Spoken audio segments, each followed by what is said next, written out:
Davis, Kemba Walker, Kyrie Irving, the Dallas Cowboys are playing today. There's a whole bunch of stuff, and you know I can't wait because I'm going straight from here to the food. Hey, man, can you hurry the hell up with all this monologuing that you're doing? I'm trying to eat this doggone food. Here, hold this, man. I'm about to get into this pie right here. You see what I'm saying? We getting into this show, all right? I'm taking over. First thing, we coming. No shame. No shame. What a shame. This game is going to be, when you go back and analyze. I can see the rage in their eyes. We're turning our attention towards Dallas. You need to win this to establish what you're about for a season. We know we're a good team, but sometimes you have to know that it's the work that gets the win. We got to get over the hump, simple as that. The bottom line is we get graded. I'm in business. I don't have to win the Super Bowl in business every year. I can come in sixth and have a hell of a year. But in this business, you've got to come in first. You've got to come in first. And so fundamentally, you've asked for something that's a very narrow window to begin with. I want Jason to get it done. Big Jerry laying down the line. Happy Thanksgiving, everybody. Thank you so much for spending part of your holiday with us. Casual, Stephen A. Yeah. I like it. But let me explain. Like beyond casual. Let me explain. The vest is fresh. I didn't get the memo. No doubt. Here's the deal. Okay. Well, you don't need the memo. Thank you. Here's the deal, okay? You got to understand what it's a plan of all of this. Really? Okay, so I got the vest. The vest is pretty damn Yeah. fly. I know this. But here's the deal Very that I want y'all fall. to understand. The jeans are old and baggy. Why? You got your bows on from back in the day. Because when you're eating, you're probably going to spill something. Yeah. Where you going to spill it? Yeah. Got it. That's why. Got And it. by the way, it's not like I'm going here to some place to change. I'm going straight to Carmen. Hold up. I'm straight. You got the light top on. That's gravy stains. No, not at all, Max. Not at all. You're not going to spill it. You're going to have something to cover you. It's going to fall in the jeans. Tuck in the napkin? Carmen in the kitchen right now. She told me my lasagna will be ready by about 12:30. Okay, and my turkey How much wings. of that tray do you eat? Are you about half the tray? Oh, Of the lasagna, the tray of the lasagna. I would say about half that between that and my turkey wings, because I love my turkey wings, my candy yams, the mac and cheese that you just walked off and get up with. All of that stuff is set up, and the family knows. Don't touch the plate. There's a plate right set aside, Max. Who likes turkey wings? Everybody likes set aside. Carmen got me covered. Your turkey thighs are the legs, not the wings. Your family's from the islands and everything, but your sister's name is Carmen, and she makes lasagna. People assume you're Italian. Lasagna is added to the turkey and the Not stuffing instead of. and the yam. Not His instead Royal of. Highness. It's on top of that. Yeah. You understand? Hi, And they know Damien. most of it is Hi, for me. Molly. How you Thanksgiving. doing? Thank you They for know being most with of it us. is for me. Thank you. Yes. Thank you. No doubt. And No doubt. happy Thanksgiving Let's go. to my Let's family hurry in up. New York, We're Detroit, happy to be Connecticut, here. everywhere. We're happy to be Yes. here, but we're going to hurry up with the show. We got food to go get. Okay. Lasagna's not a bad idea. All right, go. the Cowboys have been in the news for all the wrong reasons. You just heard Jerry Jones. He's pointing that bullseye directly at Jason Garrett for his squad not living up to their potential. They're 6-5, but they have the chance to get back on track today when the high-flying 8-3 Bills head to town.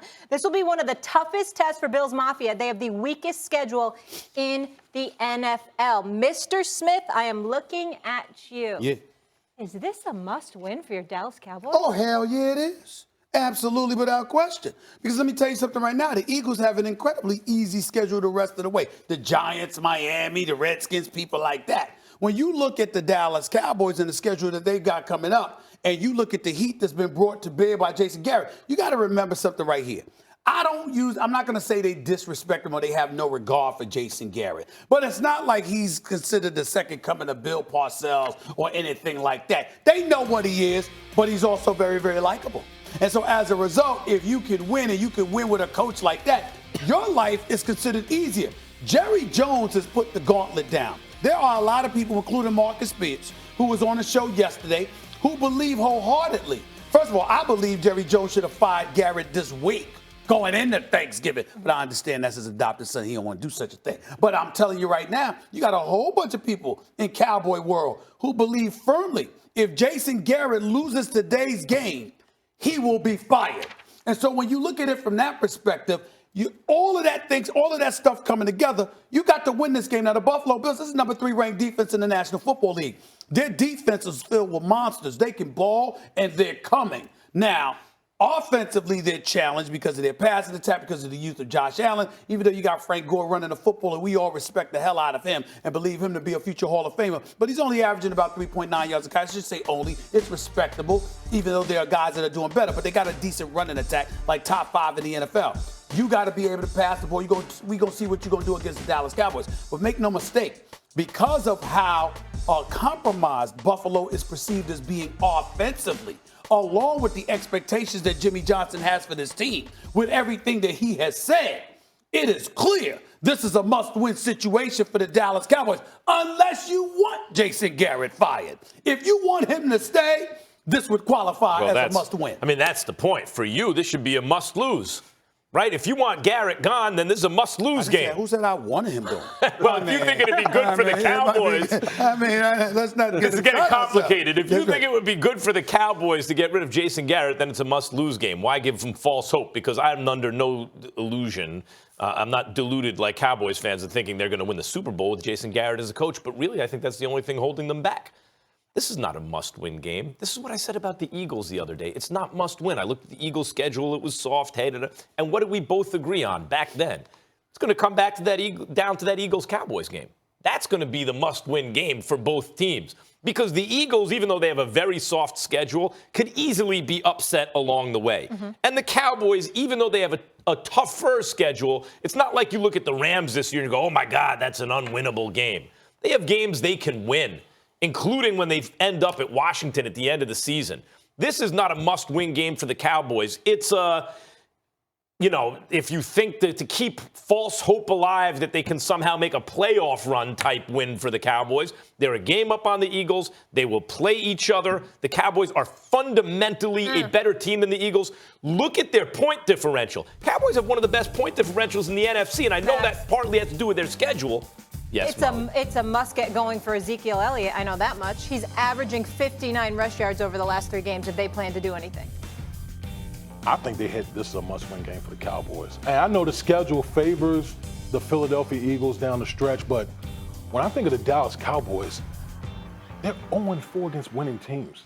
Mm-hmm. You come out here and you lose a game at home on national television to the Buffalo Bills, who nobody's slighting the Bills. The Bills are 8-3. They're a good football team. Do you know what that does to your psyche as a football team? Because they hear all these guys, they hear all the chatter. As much as guys talk about, well, we're trying to tune out the noise and all that, they hear everything. Guys and people in these organizations, they hear everything we're saying. You go out on national television, lose to the Bills, go 0-5 as far as winning teams are concerned. Boy, you talking about the heat it's really turned up for the Dallas Cowboys. They need to win this game. I mean, this is a winnable game for the Dallas Cowboys at home against a Bills team.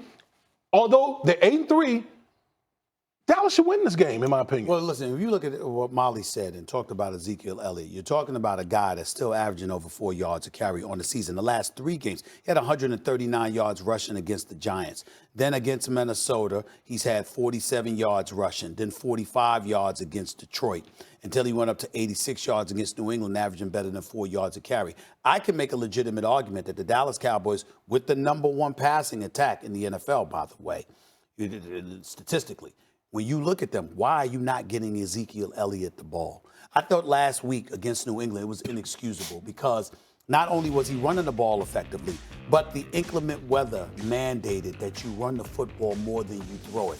And then when you take that and you couple that with Stephon Gilmore, putting Amari Cooper under lock and key, right? So your number 1 receiving option, you only targeted him twice. You should have targeted him more. But if you're not going to target him more, let the excuse be because we were running it down their throats using Ezekiel Elliott, the $90 million man, to do it. Especially on a short week, defense is going to be tired. To not give Ezekiel Elliott the ball while not targeting Amari Cooper, that might be the biggest reason that Jerry Jones is going off. Wait a minute. I paid this man. I paid my offensive linemen. I'm in the process of getting ready to pay Amari Cooper, or at least discover how much he's worth in games like this. And you don't do any of the 3. Inexcusable. Inexcusable. It's a big game for Dak, too. It's national game, high profile, short week, should favor the Cowboys. They're used to playing on Thanksgiving. The defense is usually worse off.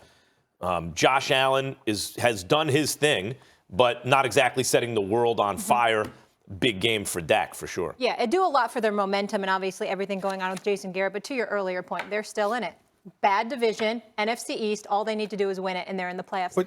But I think the best team in the division. Because of your point, Molly, in terms of them still being in it, yeah. I think that's where the level of urgency for Jerry Jones is so appropriate. You're not complaining while you're out of it.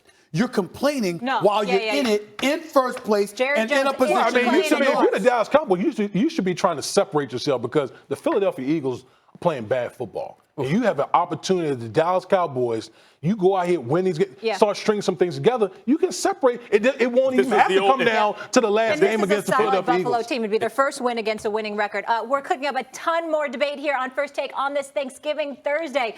What happened last night in Beantown that Stephen A. says is the best thing that could have happened in the NBA? And will the Saints avoid another turkey against the Falcons in Hotlanta? The guys debate it next. Don't go anywhere.